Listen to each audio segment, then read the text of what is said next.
La caricature vaincra. Dessin arrangé par Émile Berlerme en octobre 2020. La caricature vaincra. Définition selon le dictionnaire de l'Académie française. Caricature, nom féminin. 18e siècle.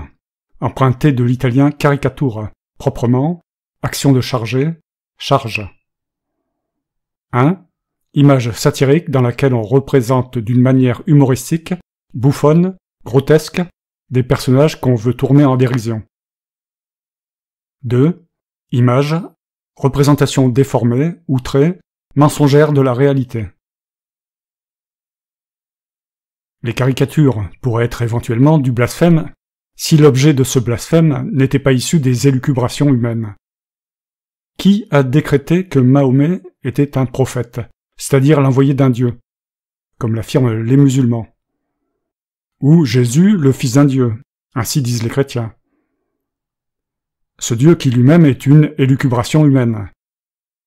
Ce n'est pas ce dieu, issu de la mentalité hallucinée de milliards d'humains, qui a désigné Mahomet comme prophète, puisque c'est Mahomet qui est censé parler, pour émettre les paroles d'un dieu toujours muet. Ce dieu qui aurait créé l'univers, ça a dû faire du bruit à l'époque, a sans doute perdu ses cordes vocales. Il n'y a que des humains pour dire des mots qu'un dieu n'aurait jamais osé prononcer, tant elles sont stupides. Nous, rationalistes, nous le savons bien, et devons lutter par tous les moyens contre les billevesées gravées dans la tête vierge des petits humains, qui ensuite, mal renseignés sur la réalité du monde, font d'énormes conneries. Si je fais un doigt d'honneur à un policier, je risque fort d'avoir quelques ennuis, car le policier est réel, bien vivant. Ceux qui blasphèment ne peuvent être que des croyants, puisqu'on ne peut blasphémer que contre un être existant. Or je ne suis pas croyant. Pour moi, les dieux sont des ennemis imaginaires. Voir ma démonstration sur l'impossibilité des dieux. Quant aux dessinateurs de caricatures, Charlie et sa nombreuse hilarante compagnie, il faut leur demander s'ils le sont, dans la religion caricaturée, pour déterminer s'ils sont effectivement des blasphémateurs. Donc, qui a désigné Mahomet comme prophète si ce n'est pas un dieu muet? Eh bien, ce ne peut être que des personnes qui sont soit elles-mêmes des supérieurs de Mahomet, donc au moins des prophètes eux-mêmes, ce qui est absurde, on vient de le voir avec Mahomet, soit des humains tout à fait normaux, donc tout à fait inaptes à adouber Mahomet comme prophète. Donc, CQFD, Mahomet, comme Jésus, n'est le prophète de rien du tout. Et vous pouvez sans regret et sans remords caricaturer tous ces êtres imaginaires comme vous le feriez du Père Noël. Mahomet étant mort depuis belle lurette et des poussières, il n'a aucun ordre par l'intermédiaire du Coran à donner à des vivants. Lire Thomas Paine, Rights of Man, à ce sujet, ou ma traduction sur YouTube. La vanité et le principe de gouverner au-delà de la tombe sont la plus ridicule et la plus insolente de toutes les tyrannies. Les religions et les lois humaines ont toujours pour but de gérer les humains présents et à venir, comme s'ils avaient un droit sur le futur. Nous sommes gouvernés par des momies.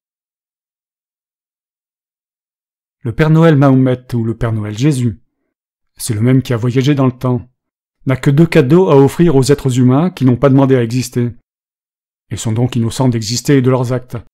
Ce sont soit le paradis, soit l'enfer. C'est chouette la religion. Et si vous ne me mettiez pas au monde, petite tête humaine, je ne risquerais ni l'un ni l'autre.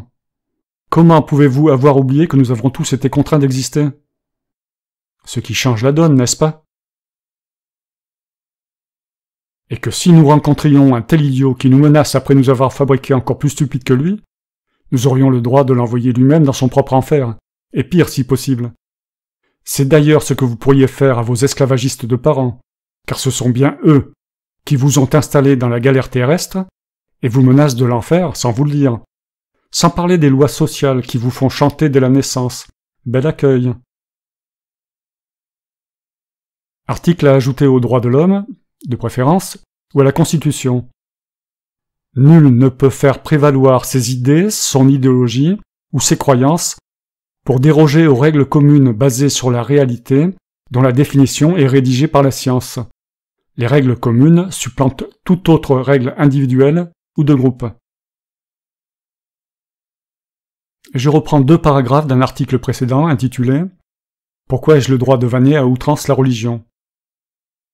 La première est la défense des esprits innocents, des enfants qu'on a contraints d'entrer dans la vie et à qui l'on va enfoncer dans le crâne des absurdités.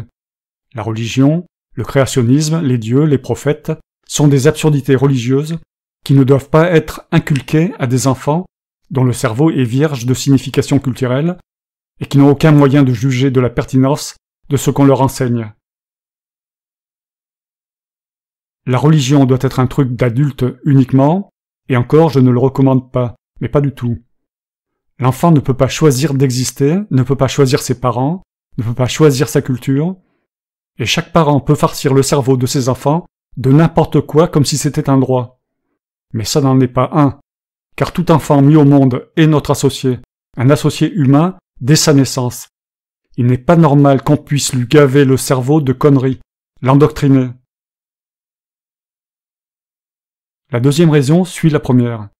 J'ai été un de ces enfants dont les parents ont farci le cerveau de conneries. Et comme ces conneries sont dans mon cerveau, dans ma mémoire, dans mon système nerveux, dans ma culture mentale, elles m'appartiennent. Et j'ai donc parfaitement le droit de dire que ce sont des saloperies. Et j'ai le droit de les traiter avec toute l'ironie que je veux, que je peux. C'est mon droit absolu, puisque je ne peux gommer mon système nerveux. Et puis c'est mon devoir et mon droit par l'article 19 des droits de l'homme, et par nécessité de justice et d'équité, de dire à mes associés humains sur cette planète qu'on leur raconte des conneries. J'ai le droit de le faire par tous les moyens à ma disposition, et bien sûr, avec toute mon ironie. Je rappelle que la Bible, le Coran, sont des magazines comme les autres, comme Charlie Hebdo, et que les absurdités qu'ils propagent doivent être contrôlées, quand il s'agit d'apologie de la violence, du sexisme, du racisme, etc. La Bible et le Coran, pour leurs auteurs et leurs défenseurs, se vantent d'être des livres sacrés, et même des livres d'histoire, ce qu'ils ne sont pas. N'importe qui peut prétendre que Charlie Hebdo, ou n'importe quel autre écrit, est un livre sacré. La prétention n'est pas la réalité. Les quelques islamistes sont potentiellement les ennemis de plusieurs milliards d'humains. Ces Don Quichotte pourraient être très marrants si leur moulin à vent n'était pas de vraies personnes, sensibles, conscientes, intelligentes et ayant des familles. Ma contribution à la caricature arrive. Pour chaque meurtre islamiste, 1 milliard de pseudo-caricatures, ils ne peuvent pas être gagnants au change. Momo et Jésulque vont se fatiguer. Poursuivez. Fin, Émile Berlerme.